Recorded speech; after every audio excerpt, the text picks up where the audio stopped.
Conference खास तौर पे श्री अकाल तख्त साहब के मुद्दे के उत्ते सद्दी गई और जिहड़ा बहुत ही एक खास मुद्दा अज की डेट के विच बंदी ਸਿੰਘਾਂ ਦਾ ਬਣਿਆ उन्हां दी रिहाई के बारे जिहड़ा तुसीं सारिਆਂ नाल असीं पिछे प्रैस कॉन्फ्रेंस भी कीती सी और सारिਆਂ नाल गल सांझी कीती सी कि बंदी छोड़ दिवस के वाले दिन श्री अकाल तख्त साहब के जथेदार साहब ने श्री अकाल तख्त साहब तो जिहड़ा फरमान जारी किया और उहदे विच दिल्ली सिख गुरुद्वारा प्रबंधक कमेटी की अहम ड्यूटी लाई सी कि दिल्ली दे विच तुसीं बैठ के सरकारां दे नेड़ता नाल सरकारां दे नाल डायलॉग्स करके गलबात करके ये बंदी ਸਿੰਘਾਂ दे मुद्दे दे उत्ते गल कीती जाए और भाई बलवंत सिंह नौजवाना की जिहड़ी फांसी की सज़ा उम्र कैद दे विच तब्दील हुई है उहदे ऑर्डर हाले तक नहीं होए उहदे उत्ते ये कार्रवाई की जाए। सानू 14 तरीक नूं ये चिट्ठी लिखत रूप दे विच मिलती है ऑर्डरस और 14 तरीक तो बाद इमीडिएटली उस दिन शाम नूं देश के गृह मंत्री श्री अमित शाह जी नूं और देश के राष्ट्रपति जी नूं ये जिहड़ी चिट्ठी लिख के मंग की जाती है कि बंदी ਸਿੰਘਾਂ के मुद्दे के उत्ते जिथे आप गंभीरता नाल सोचन उत्थे दिल्ली सिख गुरुद्वारा प्रबंधक कमेटी नूं जिहड़ी ड्यूटी श्री अकाल तख्त साहब ने लाई है उहदे बारे साडा डेलीगेशन तुहानूं मिलना चाहता है और साडे नाल गल की जाए, सानूं समा दिता जाए। मगर सारिਆਂ नूं जिस तरीके दे नाल पता है देश दे विच 4 स्टेटां दे विच जिहड़ी अहम इलैक्शन चल रही सी इहदे बारे असी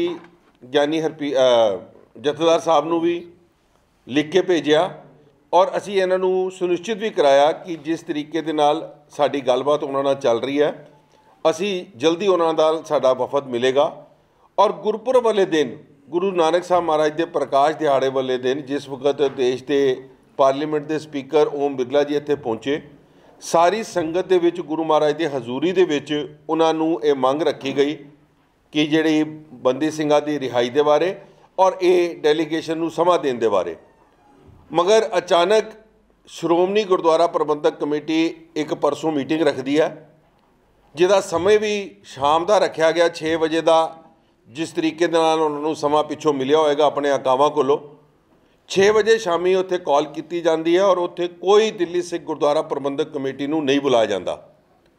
क्योंकि श्री अकाल तख्त साहब ने जब पहले कमेटी बनाई सी उहदे विच 11 मैंबरी कमेटी बनी और उहदे विच दिल्ली सिख गुरुद्वारा प्रबंधक कमेटी शमूलीयत सी। मगर उन्हां नूं सानूं लोकां नूं सद्दा नहीं दिता जाता और वो लोग बुलाए गए जिहड़े दिल्ली दे विच जिन्हां नूं संगत ने नकार के घरां दे विच बिठाता, जिहड़े इलैक्शनां दे बलबूते ते संगत कोलों जित के नहीं आ सके मगर बैकडोर एंट्रियां कीतियां जिन्हां लोगों ने उन्हां लोगों नूं उत्थे मीटिंग दे विच सद्दिया गया और नाल उत्थे इन्ना वड्डा बजर गुनाह श्रोमणी गुरुद्वारा प्रबंधक कमेटी का जिहड़ा प्रधान होवे और इन्ना वड्डा झूठ बोले। मैं समझदा ये सब तो वड्डी नमोशी की गल है कि उत्थे धामी साहब ने पहले जिहड़ा प्रैस इनवाइट भेजिया उहदे विच दिल्ली सिख गुरुद्वारा प्रबंधक कमेटी का नाम पाया गया क्योंकि उन्होंने डर सी कि उस तो पहले मीडिया सवाल ना चुक लवे कि बई तुसीं अज दिल्ली सिख गुरुद्वारा प्रबंधक कमेटी नूं किस तरीके दे नाल इग्नोर कर रहे हो। इस करके एक पहला उन्होंने उहदे विच इनवाइट च नाम पाया, फिर उत्थे अंदर मीडिया नहीं सी, सिर्फ श्रोमणी गुरुद्वारा प्रबंधक कमेटी का कैमरा लग्या सी और उस कैमरे दे विच धामी साहब ने खुद बोलिया कि पहले 11 मैंबरी कमेटी होंदी सी हुण 3 बंदे पासे हो गए ने ते 8 बंदे दी एक कमेटी बनाई गई है। पहले तो मैं धामी साहब को सवाल पूछना चाहता कि ये 3 बंदे पासे हो ही नहीं ने, तुसीं पासे किते ने? क्योंकि दिल्ली कमेटी ने उत्थे ऑब्जैक्शन चुकी सी जब तुहाड़ियां पहलियां मीटिंगां होईयां कि जिन्हां दे सरकारां दे राज दे विच श्रोमणी अकाली दल के राज दे विच मैं नाम लैंदे कोई गुरेज नहीं करांगा। सरदार प्रकाश सिंह बादल CM सी, सरदार सुखबीर सिंह बादल डिप्टी CM सी, उन्हां दे राज दे विच तुसीं बंदी ਸਿੰਘਾਂ दी गल नहीं कीती। उस वक्त सरकारां कोलों अपनियां मिनिस्ट्रियां लैंदे रहे, उन्हां कोलों तुसीं अपने फायदे चुकते रहे, तद कोई बंदी ਸਿੰਘਾਂ की गल नहीं की और ऑब्जैक्शन असी उस मीटिंग चुकी सी कि उन्हां बंदियां नूं तुसीं अज कमेटियां का हिस्सेदार बनाओगे तो तुहानूं लगदा कि इसदी कोई जस्टिफिकेशन हो सकेगी। मगर ये जिन्हां ने आवाज़ चुकी उन्होंने बाहर करता गया और श्रोमणी कमेटी ने यह मीटिंग शामी 6 वजे शुरू करके 8 सवा 8 बजे तक चलाई और ਉਹਦੇ ਵਿੱਚ ਇਹ फैसला लिया गया कि साडी एग्जैक्टिव की कमेटी अगों फैसला लवेगी। मैं समझदा कि ਜਿਹੜੀਆਂ ਸਰਕਾਰਾਂ ਰਹਿ के अपने समय ਦੇ ਵਿੱਚ ਆਪਣੀਆਂ ਮੰਤਰਾਲੇ ਲੈਂਦੇ ਰਹੀਆਂ ਹੋਣ, ਕੇਂਦਰ ਦੇ ਵਿੱਚ ਵਜ਼ਾਰਤ ਲੈਂਦੀਆਂ ਹੋਣ और ਅੱਜ ਉਹ ਜਾ ਕੇ ਬੰਦੀ ਸਿੰਘਾਂ ਦੀ ਰਿਹਾਈ ਕਰਨ, ਇਸ ਤੋਂ ਸਾਫ਼ ਪਤਾ ਚੱਲਦਾ ਹੈ कि सिवाय राजनीति के अज अकाली दल कुछ नहीं कर रहा। अज बंदी ਸਿੰਘਾਂ के नाम के उत्ते ये राजनीति हो रही है और मैं श्री अकाल तख्त साहब के जथेदार साहब बहुत ही सत्कारयोग ने, बहुत ही असी उन्होंने रिस्पैक्ट करते हैं। उन्होंने बेनती करांगा कि इस गल के उत्ते गहराई च उन्होंने जाना चाहिए कि SGPC ने क्यों नहीं बुलाया गया, क्योंकि तुसी साडी जिम्मेवारी लाई है। जे केंद्र की सरकार के नाल ते जिथे श्रोमणी कमेटी मीटिंग करती है उत्थे दिल्ली कमेटी नूं ना सद्दिया जाए तो असी किस बेस के उत्ते जाके अज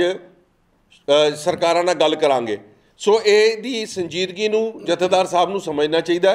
और मैं उन्हां परिवारां नूं, बंदी ਸਿੰਘਾਂ ਦੇ सारे परिवारां नूं भी हथ जोड़ के बेनती करांगा कि इत्थों तुहानूं समझ आना चाहिए कि तुहाडे भरावां दे नाम ते उत्ते तुहाडे परिवार दे जिहड़े बंदे अज जेलां दे विच ने उन्हां दे उत्ते सिर्फ ते सिर्फ राजनीति कीती जा रही है और इन्नी गंदी राजनीति पंथ के नाम के उत्ते करना मैं समझदा सिर्फ अज जिहड़ी पंथक पार्टी अपने आप को कहलाती सी उन्होंने शोभा नहीं देंदी। इस करके अज